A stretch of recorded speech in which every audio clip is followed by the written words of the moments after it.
Hi there, and welcome on the journey to transform culture. I'm Steve, and I'll be your guide. Well, folks, I hope you're having a fantastic day and an even better week. In this video, folks, we're going to talk about something that seems pretty straightforward, and it is. But, we really have to just talk about things, right? And I find that organizations that don't have conversations, right, struggle. They struggle to build a cohesion. They struggle to open up the lines of feedback and discussion, right?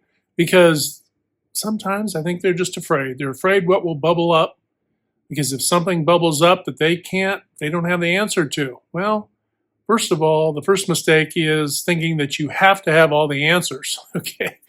That's setting yourself up and your team for failure, because if you are supposed to have every answer in a moment's notice, now you might have many answers because you have a significant amount of experience, but you don't have every answer. And the dangerous or scary part of not having answers is it makes people, it challenges their own concept of confidence, right? It erodes confidence in yourself. So if somebody asks you something and you're not quite sure, or it's nuanced, something you have to, ponder, a lot of times if you don't have an answer right away, people feel kind of naked to the situation. They feel kind of disempowered, let's put it that way, as leaders. But this can also be others in an organization. So today's video topic is the familiar and the unfamiliar, right? If you think about it, what's the, I love to kind of poke into the history of developing years for us, right? I remember a cousin of mine who was pretty daring. He was a little bit younger than me, and we couldn't have been 12 anyway. And he was, and I had a bunch of cousins, and he was about 10. And I was like, I tell you what, I'll give you, this is back in the day, okay? I'll give you a quarter. We're at the big swimming pool, community pool, right? Outdoor pool. And it had a low dive and a high dive. And I said, I'll give you a quarter if you get running and dive head first off that diving board, right? And so he was like, oh, okay, I asked me, it's a quarter, right? We were young. But so he goes over there, he goes up, and there was nobody behind him, so he wasn't in a rush or anything like that, but you could tell, I could just see the intrepidation of him, just like, oh my gosh, right? And then me and a couple other cousins are off to the side, about midway through the pool, and he looks over at us, and he's like, walks back to we're like, no, you gotta, or I know that's what it was. He walked out toward the end. And we're like, no, because the whole thing is that he had to get running and dive off this thing. Now, I know, right? Cruel 12-year-olds, but didn't have to do it, really, right? But so he goes back, and to my surprise, he loads up. You could tell, like a track star, man. He just loads up, and I'm just like, oh no, he's gonna die. Right. And he sails like young Superman. He goes flying through the air. It was a beautiful sight, man. I'm telling you what, it was flying through the air. And I'm not even kidding you when I say he just about got halfway across that pool. I mean, he was fast to begin with, and then he's a small, light guy, so he just flew, and he hit that water. It was a sweet dive. I mean, he dove. I mean, it was perfect form. It was a 9.9 dive, okay, considering. And he come up, and, he was holding his head, his forehead, obviously. And he comes swimming to the side. We're like, oh my gosh. But obviously that was, an great analogy for what I'm talking about here. But it is kind of to speak about familiar versus unfamiliar, right? So who are you? Who are we, right? I will tell you, I wouldn't have done it. I wouldn't have, I probably would have tried to dive off of it, before running and diving off of it, a buildup, right, of confidence. And that is human, right? we are familiar in certain things and very unfamiliar in others. In that situation, he was completely unfamiliar, but he committed to that lack of familiarity and went sailing across that. And even though I didn't copy that, I didn't follow in his footsteps, I think subconsciously I learned a lesson from watching that as a young, very young man, right? Kid, is that, oh my gosh, if you're going to do it, man, just do it, right? And of course, as you start to get older and whatever, you don't want to be unsafe, right? That isn't the point we're trying to make here. It's not about risking life and limb unnecessarily. And let me put that premise out right straight away. I'm not talking about endangering your life unnecessarily, okay? But it is to say, sometimes you just have to go do the thing. I remember I did some recruiting for the Air Force, midstream or a little before midstream of my career in the Air Force. And I had to give out scholarships at the, it was a ceremony or an event at the college to give out at the school to give out scholarships for college, right? Awarding the scholarship essentially, right? And I'd spoken to class sizes of 20, 30, 50, even like larger groups of maybe 75 to 100, doing other little like community events and things of that nature, small. But I walk into this, I go into this and I think it was at the college is where this one was at. And because of it, and because there were awards and stuff of this nature, scholarships and whatever, you had more than just student body, you had family and friends and all that. And I had never spoken in front of that many people before, and I didn't realize how big it was going to be. And dude, it's just, you just do it, right? You're like, well, you got to do the thing, right? And you go out, you do your presentation and all the things, right? And it's in those moments, right, when you step across from the unfamiliar or the familiar to the unfamiliar, and you just cross that bridge and go, this is one way, And much of life is this. I could tell you stories all day of this scenarios in my life. Another one was when I had to give a small group graduation. I had to speak for the graduation, at the graduation. So I had to do a speech up and the whole thing, and that was great, fantastic. But then a couple star general, they told me, was flying into town for the event. I was like, oh, got a little nervous then, right? Because now you've got him and his entourage, right? So you've got a whole lot of eyes on you that from hither and yon. Now, these are some scenarios, and there's so many more, and you have some that you've done. If you're a professional out there already, you've done this as well, right? But it's also important too, right, that we aren't just talking about ourselves. Obviously, we have our experiences, throughout the vast, journey of our lives, both personally and professionally, right? I'll give you another example. I couldn't hardly even give my own retirement speech without getting choked up. I give that speech for the generals and all the other things all the time. I could handle that. Was just boom, go do it, right? But when the emotion of an entire career comes through your heart, right? I literally couldn't talk. I had to have a buddy of mine who was standing nearby, who was already retired, finish it for me, right? He basically read off the last half of my speech because I would have broke down. And anyway, but these are the kinds of things, going from the unfamiliar, the familiar to the unfamiliar, right? And we cross that bridge and we do this. But it's one thing, as I said before, for us to talk about ourselves, but it's another thing to understand that, look, you have teams that you're leading, right? You have department and supervisory leaders that are staggered if you're the site leader or further on. You have many that to be mentored to and to be put in situations where they can, show you what they've got, right? And give them a responsibility that allows them to walk that, bridge of the familiar to the unfamiliar, right?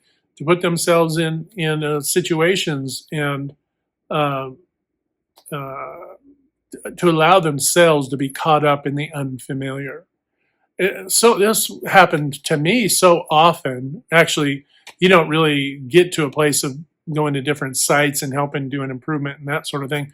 You don't get comfortable with that if you don't kind of make the, my your comfort zone now is when you're not comfortable, right? If you can see yourself in the, hey, I'm comfortable when I'm least comfortable, right? It takes time to get there because you have to put yourself in numerous positions like this. But when you do this enough, then what you find is that things start to flow. You're kind of channeling in some ways. I don't know, it's kind of woo-woo-y, I guess, but you're kind of channeling your heart, right? You're genuine. It's from the heart. You're essentially speaking a truth about the subject matter, your experiences, and everything else. I guess in some ways I'm doing that right now, right? But so we do this, but we have to give our team members opportunity to do that, to go from the familiar to the unfamiliar, because all of us can get in our comfort zone. And what I do find fascinating is whenever my life is slowed down for 6 months, a year, or whatever, and kind of takes on the appearance of normalcy, let's say compared to everybody else's come and go to work kind of flow, and I'm not on the go, right, doing things out in the world, that I've had folks kind of, kind of look at me like, kind of oddly, and in the sense that they didn't have a window into those experiences, right? And so it's interesting how some who are in kind of a, Groundhog Day mentality of get up, go to do the thing that, they will try to project onto everybody else that, everything is familiar, right? Because everything is familiar to them. They don't really travel outside much of into the zones of unfamiliarity, right? Into those zones of risk because it feels risky or unsafe. Now, there are people who have bona fide phobias and things of that nature, and those are things you manage through, right? You work on those. But sometimes, I remember when we'd have people get airsick, what they would do in the physiology is they'd stick them in not unlike a classroom chair, with the little side panel, or whatever that you would take notes on. I can't remember, the desk essentially, right? But it's something similar to that. But this one was was on a swivel. It had like a flat top on it, like a larger desk, if you will. And they put their head down and they would just spin them, because the way for them to overcome air sickness wasn't to, tiptoe around it, through it, and all these things. It was we're just gonna wring you out until you just get comfortable with the feeling, and then you'll align to that, right? And you do, right? And anybody who has to make an adjustment in life, I can tell you, I had my gallbladder taken out. It's been well over a decade now, maybe 15 years ago, something like that. And I struggled with that for a while, right? Because I enjoy food. Okay. But there are some adjustments, right? Going from the familiar to the unfamiliar. And people who have made other adjustments medically or otherwise, right? Some after traumas and tragedies, right? Who much worse than any gallbladder scenario, I can guarantee you that. But I'm just using this as an example, from the familiar to the unfamiliar, and them figuring it out, right? There was only one way, to the other side, and that was through it. The quickest way through it, and it's important that we do that as mentors, provide opportunities, because we were all given those opportunities. Even sometimes if you don't realize you were given those opportunities, you were. you can look back at the markers of your life and go, hey, who gave you the opportunity? And then you were successful. And then another opportunity popped up over here. Somebody maybe give you an opportunity to prove yourself or to do something or whatever. And then you did, right? And you may have built a career from those successes. You probably have had more success because of stepping out of your comfort zone and the familiar into the unfamiliar, because those things have helped define your life more than anything else that has probably ever occurred in your life. The things where you just did routine, you forget about those things. You have forgotten about 99% of those things, okay? But but that one conversation that you had to inspire somebody, or vice versa, they inspired you, right? Something that was broke from the norm, right? Something that shifted you, right? And it shifted your perspective. It shifted, what you thought success was, or what you thought, what you, I guess, reoriented what your compass, inner compass, told you what value was. Was the value in the connection? Was it in the relationships of the people you work with? This is one of the biggest struggles I've had when I go and help out an organization, is I become attached. I really just, I enjoy working with people, and I become attached. Very difficult, to move on after those projects. Internally, it's not like I'm falling over myself, but internally, right? There's that pride that, there's obviously pride in doing good work and seeing light bulbs flicker on in a different way than they've maybe flickered on before. And even if it's a few key leaders or a few key personnel, obviously, that are big leadership, or I should say transformation specialists, right? They become that. They've taken that on, and you start to see it differently in some people, and how that takes a foothold where others might just put things in there. Well, yeah, right? It's a hammer. I'll put it right over here, when you need to use it to build something and create, right? A tool is to be used to build and to create. And to see people do that, right, makes you feel good, for people, because that's not only changing their professional lives, but that's them igniting a fire that is going to carry over into their personal life as well. And that's very special and very important.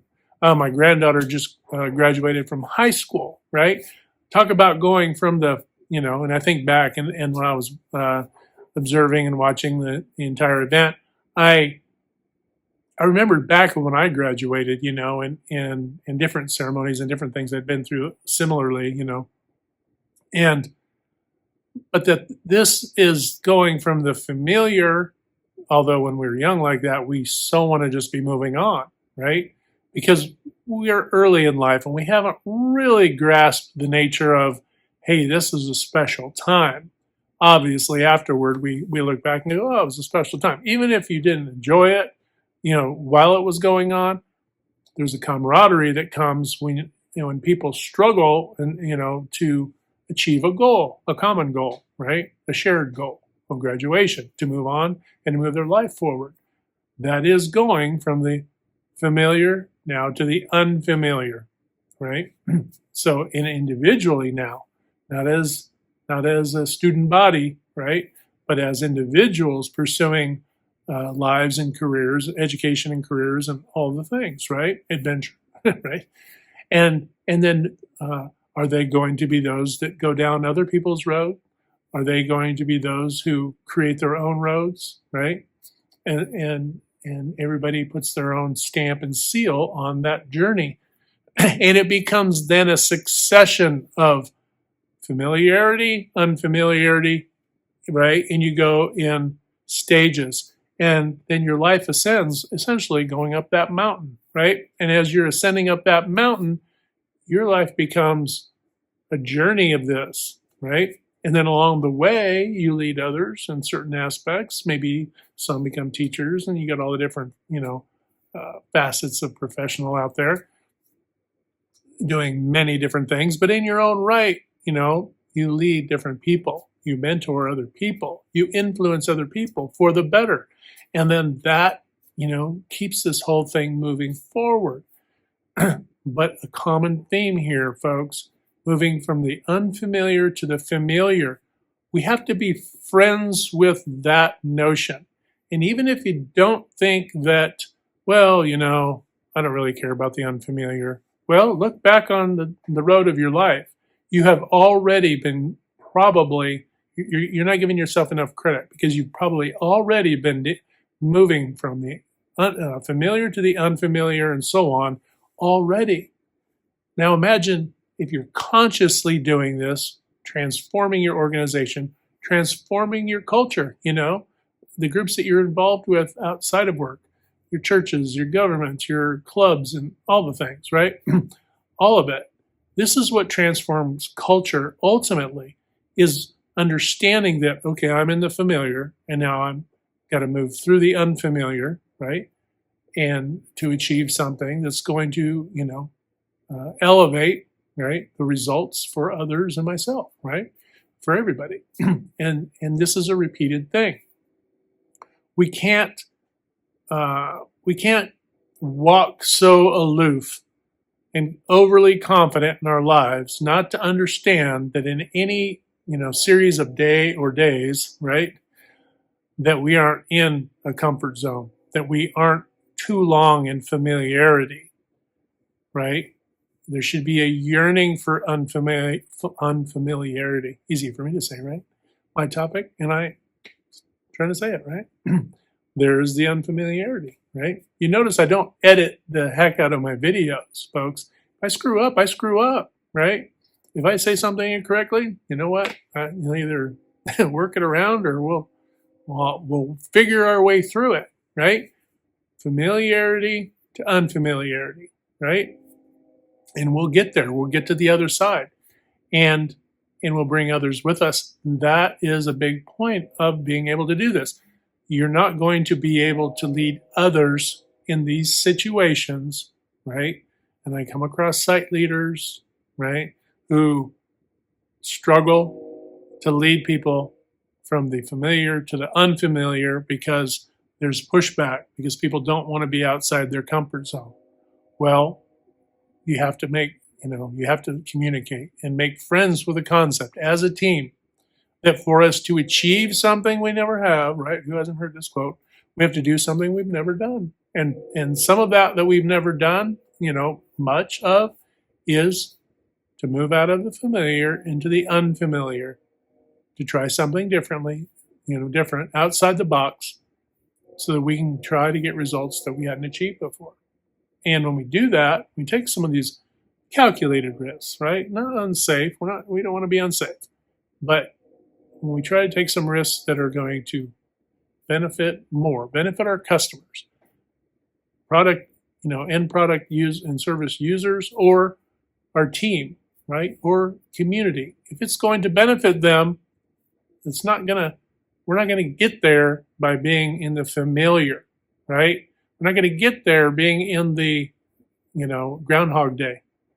We have to go into the unfamiliar. And sometimes to go into the unfamiliar means we need to close the doors to the world outside, right?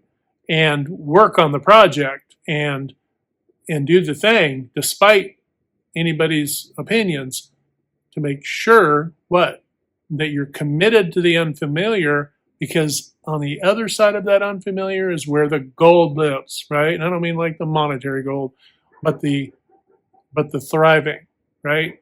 The breakthrough, right? The help, the service, the support, all those things live on the other side of the unfamiliar, not in the realm of the familiar. So, all right, folks, hope you're having a fantastic day. Remember, hit that good green domino to uplift, motivate, inspire, and just encourage one another. When we do this, not only are we helping to transform culture, but we're transforming our own lives. But don't forget, we can't transform anything on the outside if we're not willing to transform on the inside. So important. All right, folks, have a fantastic day. Hit like, share, and subscribe. And until next time, we'll talk to you later.